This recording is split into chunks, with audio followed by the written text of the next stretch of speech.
Hello everyone. In this video, I am going to discuss about the mechanism of hormone action.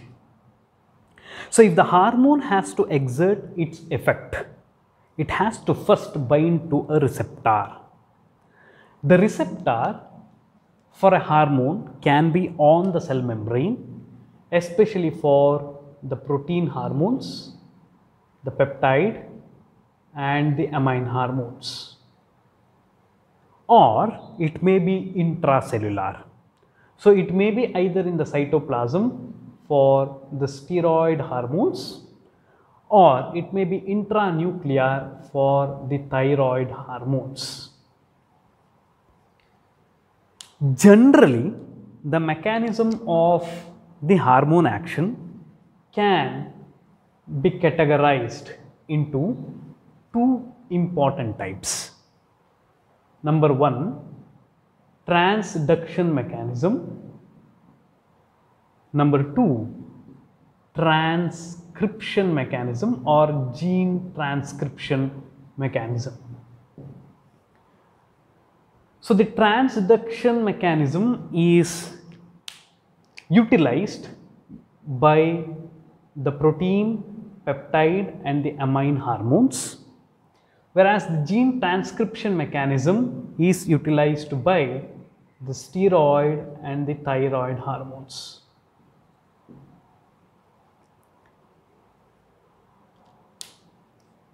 So in transduction mechanism,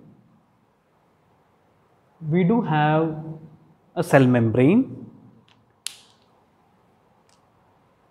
On the cell membrane, we do have the receptor. The hormone here interacts with the receptor, and the hormone receptor complex that is formed will cause a series of changes, the activation of the proteins, the phosphorylation of the proteins. Therefore, it will exert its physiological effect. That means to say, the hormone here does not enter inside a cell.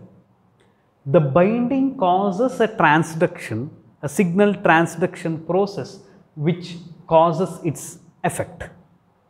Whereas in case of gene transcription mechanism, the receptors that is present inside a cell or inside the nuclear membrane, the hormone enters inside a cell. It will interact with these receptors, then it enters and attaches to a particular point on the DNA. There is transcription, then followed by translation, and there is formation of a very new protein which exerts the effect of this hormone. So in transduction, so we'll see in detail about the transduction mechanism, then we'll come to the transcription mechanism. So in transduction mechanism, the first to be remembered is it is utilized by the protein, peptide and the amine hormones, where the receptors are present on the cell membrane. The receptors by which the transduction mechanism occurs can be classified into two different ways, where the receptors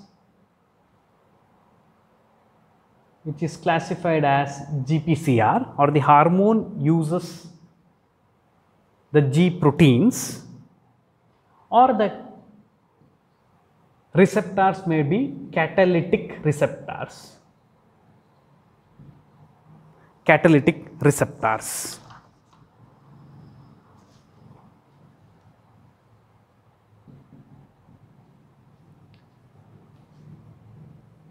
So in GPCR, we do have the cell membrane. In the cell membrane, we have the receptor. This hormone receptor is coupled by a G protein to an effector enzyme. So this is an effector enzyme which is again present on the cell membrane. So G proteins are the family of the cell membrane proteins which couples the hormone receptor to the effector enzyme. Therefore, this G protein acts as a switch which can be on and off. That is, whenever there is a hormone, when it interacts with this, binds with this receptor, it will activate G protein. Then this G protein is in turn activates this effector enzyme, which causes the production of the secondary messenger, and this secondary messenger in turn activates the other proteins, and also it phosphorylates of the other proteins, which will exert later on the physiological effect of this hormone.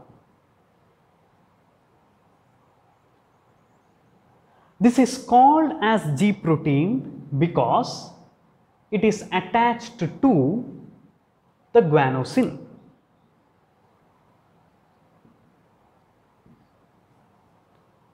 It is called as GPCR because it is a G protein, it is coupling the receptor to that of the effector enzyme. Therefore, it is called G protein coupling receptor, coupled receptors. So we can have, so this G protein has got 3 subunits: alpha, beta and gamma. The alpha subunit, if it is attached to GDP, then it is inactive. So G protein has got 3 subunits: alpha, beta and gamma. If the alpha unit is attached to GDP, then it is inactive.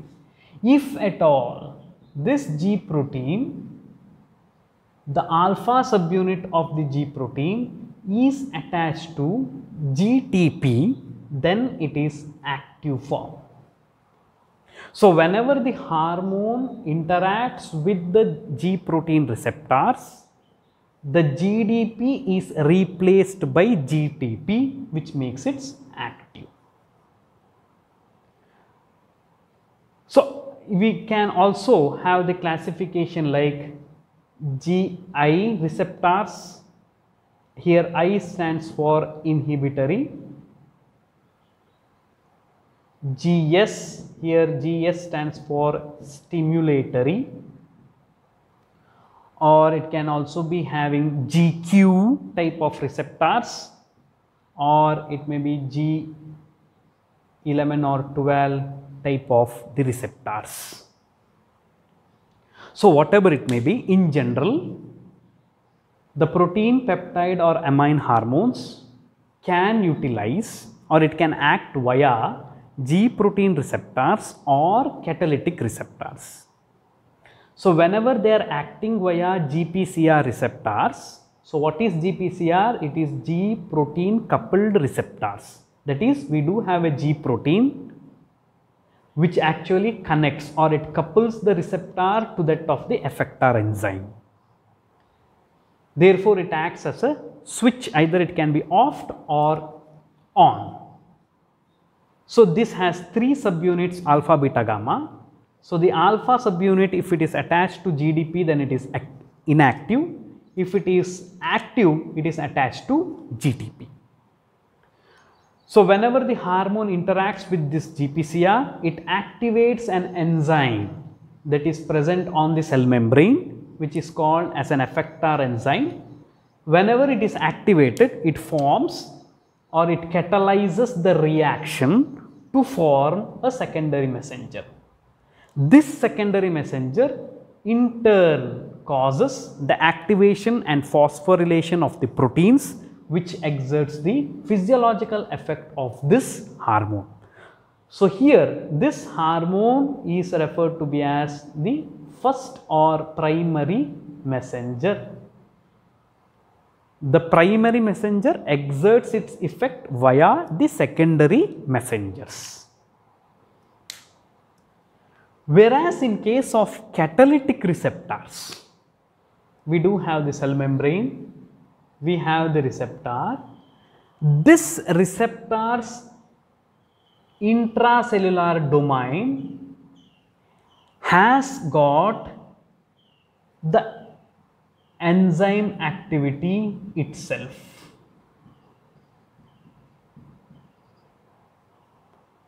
That means to say, whenever the hormone interacts with this receptor, this has already got an enzyme activity. There is no need to form or activate an enzyme. It already have an active enzyme, which then causes the phosphorylation of the other proteins, and it exerts its physiological effect. So, there is no formation of a secondary messenger system, because this intracellular domain itself is having an active enzyme that is present. So, example, for this catalytic receptors are, so we will see later on what are the examples. So, this transduction mechanism, depending upon which type of the effector enzyme is utilized, and also depending upon what is the secondary messenger that is produced, we can have a different types of mechanism which is utilized by a hormone to exert its effect. So, number 1, we do have adenyl cyclase mechanism, in which the effector enzyme is adenyl cyclase. It is a G protein coupled receptor. So, I can put it as, okay, it uses G protein coupled receptor.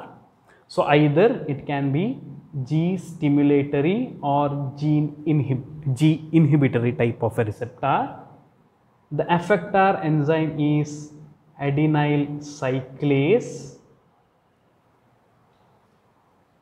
The secondary messenger that is produced is cyclic AMP. So, that means to say the adenyl cyclase can either be stimulated or inhibited depending upon on which receptor it is acting upon. So, the secondary messenger is cyclic AMP, and this cyclic AMP later on activates and phosphorylates the other proteins and it exerts its effect. So, this system is utilized by LH, follicle stimulating hormone, FSH, thyroid stimulating hormone. It is utilized by parathyroid hormone, calcitonin. It is also utilized by glucagon, and also by ADH acting on V2 receptors, and also by epinephrine and norepinephrine acting on beta 1 and beta 2 receptors. It is also used by ACTH. phospholipase C mechanism, in which it is also a G protein coupled receptor here is utilized. Here the G protein coupled receptor is designated as GQ if it utilizes phospholipase C. The effector enzyme is phospholipase C. The secondary messenger that is produced is calcium and inositol triphosphate.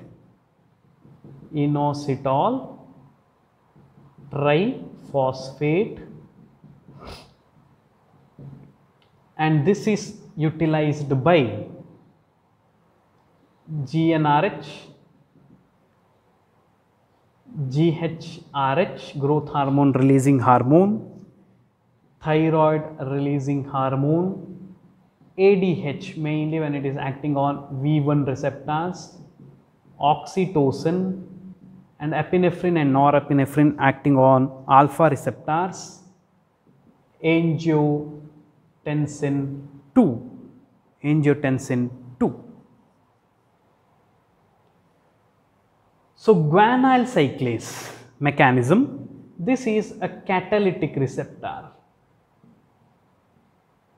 So we have seen the activity, enzyme activity is present in the intracellular domain itself. Cyclic GMP is the secondary messenger that is produced. It is utilized by atrial natriuretic peptide and also by nitric oxide. Tyrosine kinase is again a catalytic receptor, and it is utilized by insulin and insulin like growth factors. Tyrosine kinase like or associate receptors, it is again a catalytic receptor. Here we have JAK family, that is just as kinase, JAK just as kinase or Janus family receptors that is being utilized by growth hormone.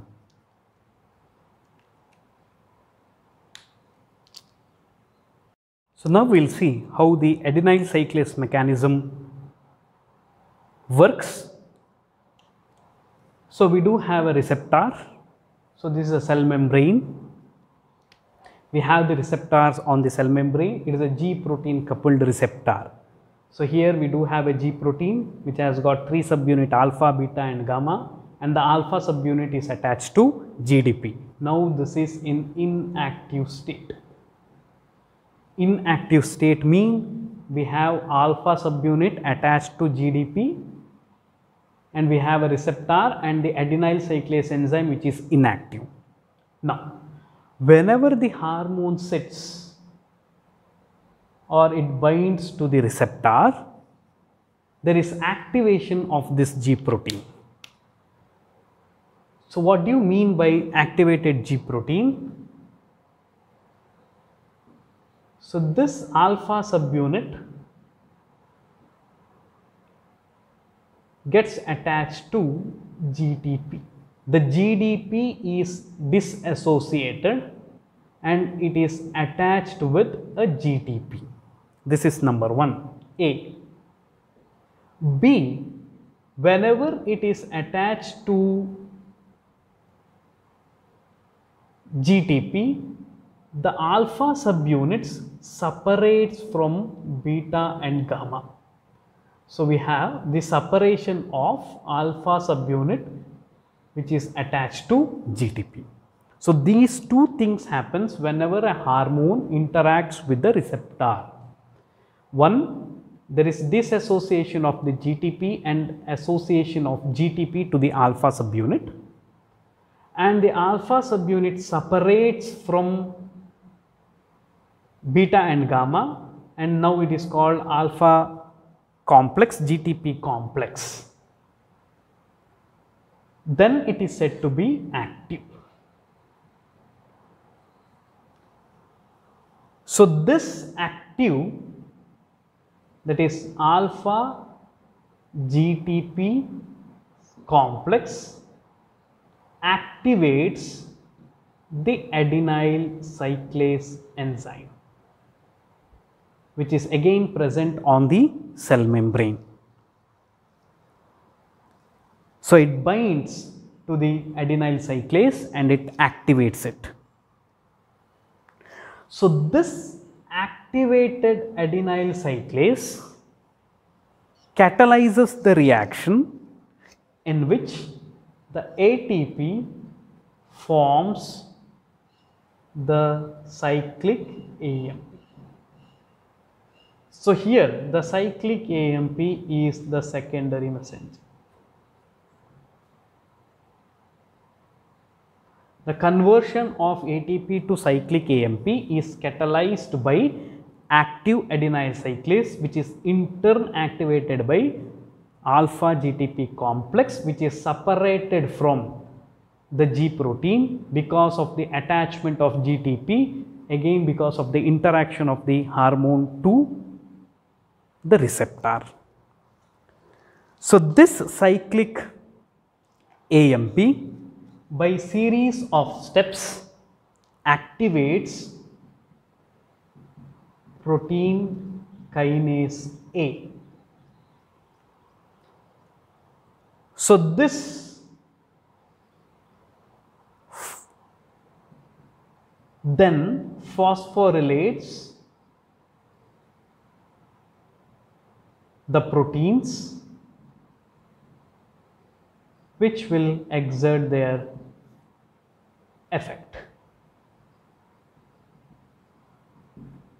So here phosphorylation means the addition of the phosphate group to the amino acids. Especially it may be the serine, tyrosine, threonine, etc., so that there is alteration of the hydrogen bonding and the electrostatic interaction within the protein chains, which causes the change in the conformation, shape and also in the function of that protein. So the desired effect is produced then. The cyclic AMP that is produced from ATP later on will be degraded by the presence of phosphodiesterase enzyme into 5' AMP. So it will be inactivated to prevent the continuous action of cyclic AMP. And after finishing the action, after activating the adenyl cyclase, again this alpha subunit will go back and attach to the G protein and it gets again associated with GDP. So it completes the action there. So again to repeat, the hormone will interact first with the receptor which is coupled with G protein. It gets activated. Whenever it gets activated, the alpha subunit is replacing the GDP with the GTP and it gets separated from the complex, and the alpha GTP complex activates the adenyl cyclase enzyme. The adenyl cyclase catalyzes the reaction of the conversion of ATP to cyclic AMP. This cyclic AMP is now the secondary messenger, which then by series of reaction activates the protein kinase A, which phosphorylates the protein by the addition of the phosphate group, which causes the change in the shape and also in the function of that protein, so that we get a desired effect.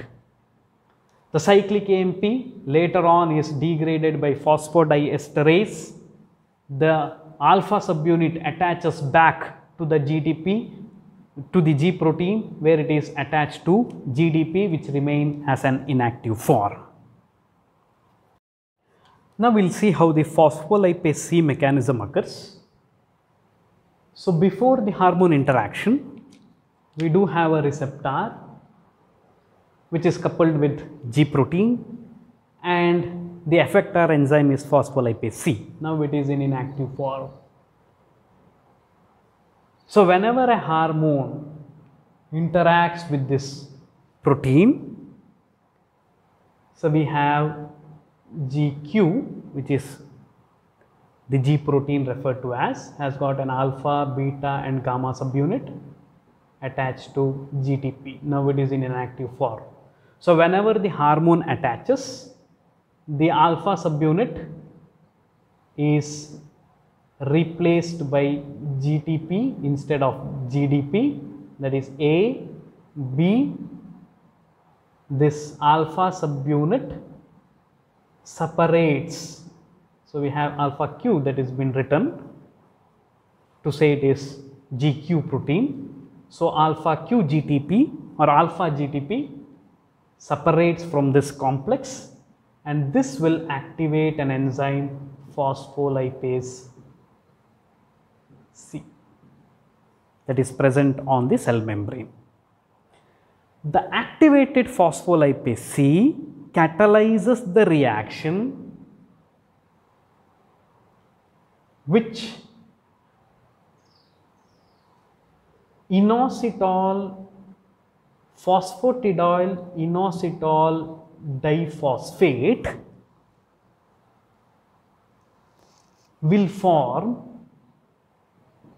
diacylglycerol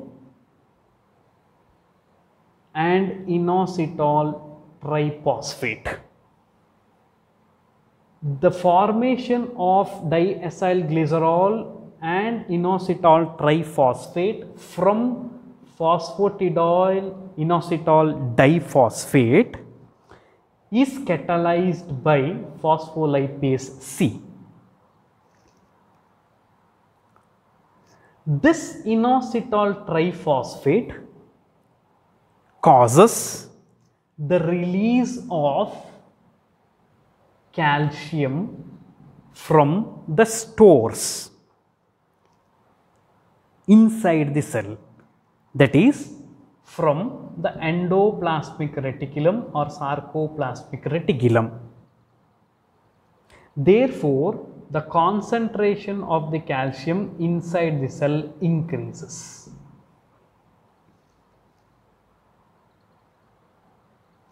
So this calcium can also bind with calmodulin.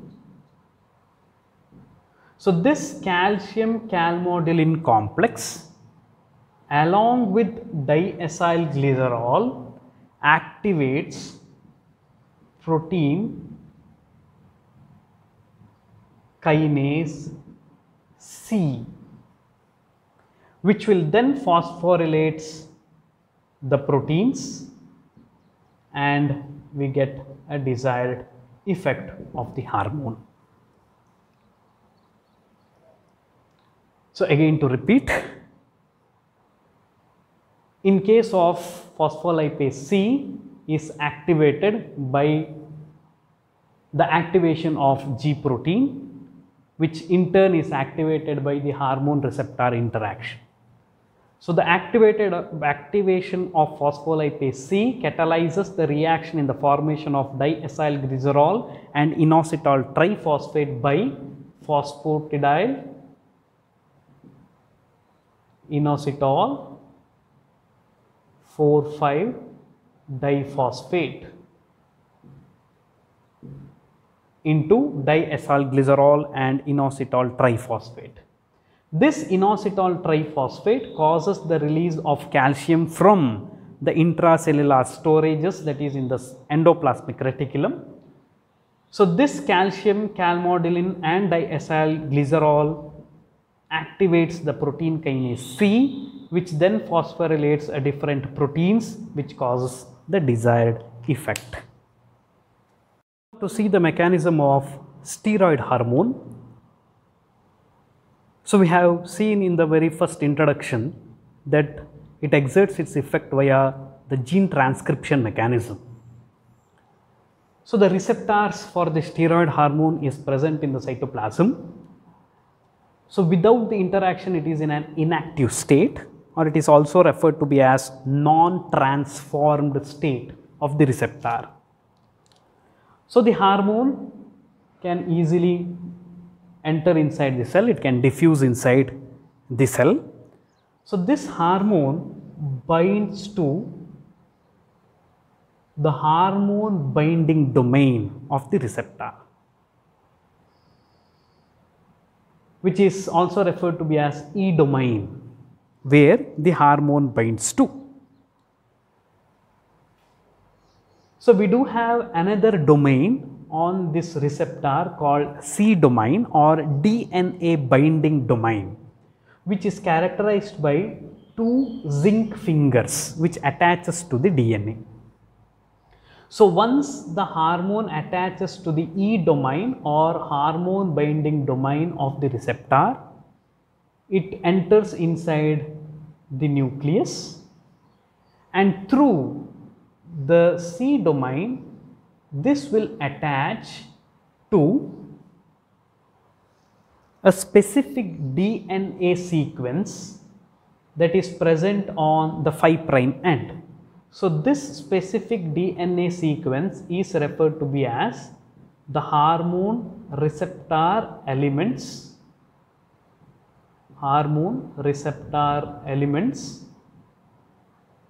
or it is also called steroid receptor elements. So then there will be the transcription,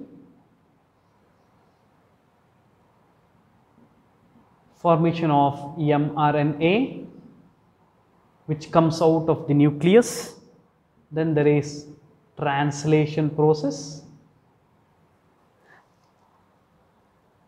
then there is production of a very new protein which then exerts the effect of this hormone. For example, if you take 1,25 dihydrocholecalciferol or vitamin D, this induces the synthesis of the calcium binding protein that promotes calcium absorption from the intestine. Or for example, aldosterone, if the hormone is aldosterone, the new protein that is synthesized is sodium channels.